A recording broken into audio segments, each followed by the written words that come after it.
Angola உறவை வலுப்படுத்த உறுதி. ஸோ இந்த டாபிக் பார்த்தீங்கன்னா குரூப் ஒன் மெயின் சிலபஸில் பேப்பர் 3ல இந்தியா ரிலேஷன்ஷிப் வித் வேர்ல்டு கண்ட்ரீஸில் வந்து கவர் ஆகும். ஸோ நம்முடைய குடியரசுத் தலைவர் திரௌபதி முர்மு அவர்கள் 4 நாள் அரசு பயணமாக ஆப்பிரிக்கன் நாடான அங்கோலாவுக்கு வந்து பயணம் மேற்கொண்டிருக்காங்க.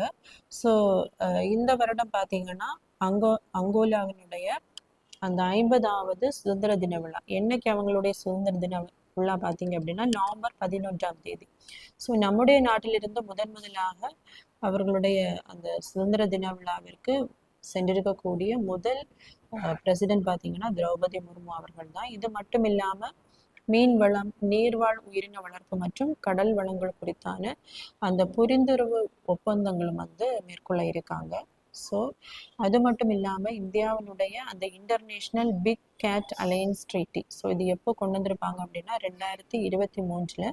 எதற்காக அப்படின்னு பார்த்தீங்கன்னா அந்த நாடுகளில் இருக்கக்கூடிய மேஜர் பிக் கேட் ஸ்பீஷிஸ், அதாவது tiger, lion, leopard, snow leopard, cheetah, jaguar, puma, so இதை கன்சர்வ் பண்ணுறதுக்காக இந்தியாவால் கொண்டு வரப்பட்டுள்ள அந்த ட்ரீட்டிலையும் வந்து அங்கோலா வந்து சேர இருக்காங்க. அது மட்டும் இல்லாமல் இந்தியாவினுடைய அந்த குளோபல் பயோஃபியூவல் அலையன்ஸ், ஸோ இதுவுமே ஒரு இன்டர்நேஷ்னல் பார்ட்னர்ஷிப்லாம், இதுலேயுமே அந்த அங்கோலா அவர்கள் இணையிருக்காங்க.